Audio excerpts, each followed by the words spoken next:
இரட்டை இலை சின்னத்தை பெற லஞ்சம் கொடுக்க முயன்ற வழக்கில் கைது செய்யப்பட்ட டிடிவி தினகரனிடம் சென்னையில் விசாரணை நடத்தப்பட்டு வருகிறது. இது பற்றிய முழு விவரங்களை நமது செய்தியாளர்கள் ரமேஷ் மற்றும் சுப்பிரமணியனிடம் கேட்கலாம். ரமேஷ், தற்போது தினகரன் எங்கு இருக்கிறார்? விசாரணையின் தற்போதைய நிலை என்ன?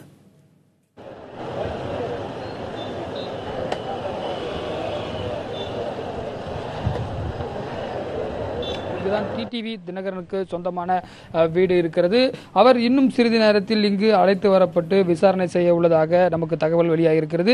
இங்கிருந்து 1 கிலோமீட்டர் தொலைவில் இருக்கக்கூடிய ராஜாஜி பவன், மத்திய அரசுக்கு சொந்தமான கெஸ்ட் ஹவுஸ் இருக்கக்கூடிய பகுதியில் அவர் தற்பொழுது இருக்கிறார். குறிப்பாக 8 பேர் கொண்ட மத்திய குற்றப்பிரிவு, அதாவது டெல்லி கிரைம் பிரான்ச்சை சேர்ந்த அதிகாரிகள் வந்திருக்கிறார்கள். உடன் குறிப்பாக ஏசிபி அவர் தலைமையில் 8 பேர் வந்திருக்கிறார்கள். அவர்கள் இன்னும் சிறிது நேரத்தில் இங்கு வருவார் என்று நமக்கு தகவல்கள் தெரிவிக்கின்றன. குறிப்பாக பார்த்தீங்கன்னா, ஏற்கனவே அவர் மீது போடப்பட்டிருக்கூடிய அந்த எஃப்ஐஆர்ல கிட்டத்தட்ட அந்த 1.5 கோடி ரூபாய் பணம் எவ்வாறு வந்தது, குறிப்பாக அந்த சுகேஷிடமிருந்து கைப்பற்றப்பட்ட பணம் 1.5 கோடி ரூபாய் எப்படி வந்தது, அது யாரின் மூலம் அந்த பணமுடைய சோர்ஸ் எப்படி வந்தது என்பது குறித்து விசாரிப்பதாக தான் இங்கு வர இருக்கிறார்கள். குறிப்பாக அவர்கள் இங்கு வந்து வீட்டில் இருக்கக்கூடிய முக்கியமான ஆவணங்கள் ஏதாவது இருக்கிறதா, அல்லது அவருடைய லேப்டாப் அல்லது செல்போன் ஆகியவற்றில் ஏதாவது தடயங்கள் இருக்கிறதா என்பதை சோதனை செய்வதற்காக அவர்கள் இங்கு வர இருப்பதாக சொல்கிறார்கள். இந்த வீட்டில் பார்த்தீங்கன்னா அவங்களுடைய மனைவி இருக்காங்க, அவருடைய மகள் இருக்காங்க.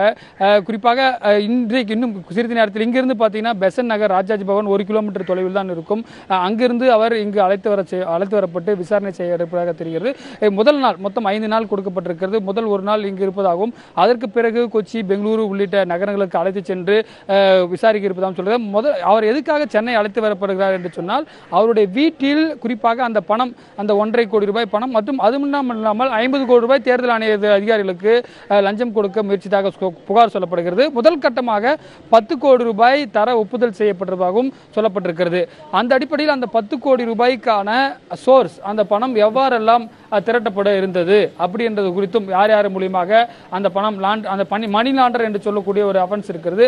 அந்த வகையில் கணக்கில் வராத பணமா அல்லது அவாலா பணமா, அதாவது சென்னையில் இருந்து டெல்லிக்கு எவ்வாறு பணம் சென்னை. ரமேஷ், இணைப்பிலேயே தொடருங்கள். தற்போது டிடிவி தினகரனின் இல்லத்தருகையில் இருந்து நீங்க தகவல்களை சொல்லிட்டு இருக்கீங்க. நமது செய்தியாளர் சுப்பிரமணியம் இணைப்பில் இருக்கிறார். அவரிடம் சில தகவல்களை கேட்டு பெறலாம்.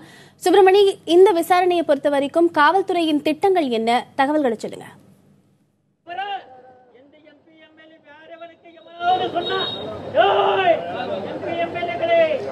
பெசன் நகரில் இருக்கக்கூடிய இந்த ராஜாஜி பவனில் தான் டிடிவி தினகரன் மற்றும் அவரது நண்பர் மல்லிகார்ஜுனா வைக்கப்பட்டிருக்கிறார்கள். இங்கு 2 அறைகள் ஒதுக்கப்பட்டிருக்கிறது. அந்த 2 அறையில் அவர்கள் தங்க வைக்கப்பட்டிருக்கிறார்கள். டெல்லி போலீசார் அவரிடம் விசாரணை மேற்கொண்டு வருகிறார்கள். மத்திய அரசு அலுவலகமான இந்த ராஜாஜி பவனின் 2 அறைகள் ஒதுக்கப்பட்ட அறையில் தான் அவர்கள் தங்க வைக்கப்பட்டிருக்கிறார்கள். அவரிடம் விசாரணை மேற்கொள்ளப்பட்டு வருகிறது. இந்த ராஜாஜி பவனில் இருந்து மிக அருகில் தான் அவருடைய வீடு இருக்கிறது, டிடிவி தினகரன் வீடு இருக்கிறது. நேரடியாக அவர் வீட்டிற்கு அழைத்து சென்று விசாரணை நடத்த டெல்லி போலீசார் திட்டமிட்டு இருக்கிறார்கள். சுகேஷ் சந்திரசேகர் கொடுத்த வாக்குமூலத்தின் அடிப்படையிலும் அதே போல மேலும் பல்வேறு ஆதாரங்களை திரட்டுவதற்காக டிடிவி தினகரனை 5 நாட்கள் காவலில் டெல்லி போலீசார் எடுத்திருக்கிறார்கள். அதன் ஒரு கட்டமாக சென்னை அழைத்து வரப்பட்டிருக்கிறார்கள். அவரது நண்பரையும் அழைத்து வந்திருக்கிறார்கள். 2 பேரிடமும் முதல் கட்டமாக தனித்தனியாக விசாரணை மேற்கொள்ளப்பட்ட பிறகு 2 பேரையும் ஒன்றாக இணைத்து வைத்து விசாரணை நடத்தவும் டெல்லி போலீசார் திட்டமிட்டிருக்கிறார்கள். அநேகமாக நாளை அவர்கள் பெங்களூர் செல்வதற்கான திட்டம் இருப்பதாகத்தான் தெரிய வந்திருக்கிறது. ஏனென்றால் மல்லிகார்ஜுனாவின் வீடு பெங்களூரில் இருக்கிறது. அதே போல கிழக்கு கடற்கரை சாலையிலும் ஒரு ஹோட்டலுக்கு அழைத்து சென்று விசாரணை நடத்தவும் டெல்லி போலீசார் திட்டமிட்டிருக்கிறார்கள். தற்போது தங்கியிருக்கக்கூடிய அறையில் வைத்து விசாரணை நடந்து கொண்டிருக்கிறது. இந்த விசாரணைக்கு பிறகு அடுத்த கட்ட நகர்வுகள் இன்னும் சில மணி நேரங்களில் இருக்கலாம் என்றுதான் எதிர்பார்க்கப்படுகிறது. சுப்பிரமணி, இதற்கு அப்புறமாக டிடிவி தினகரன் தன்னுடைய வீட்டிற்கு அழைத்து செல்லப்பட்டு அங்கு விசாரணை நடத்த ஏதாவது வாய்ப்பு இருக்கிறதா?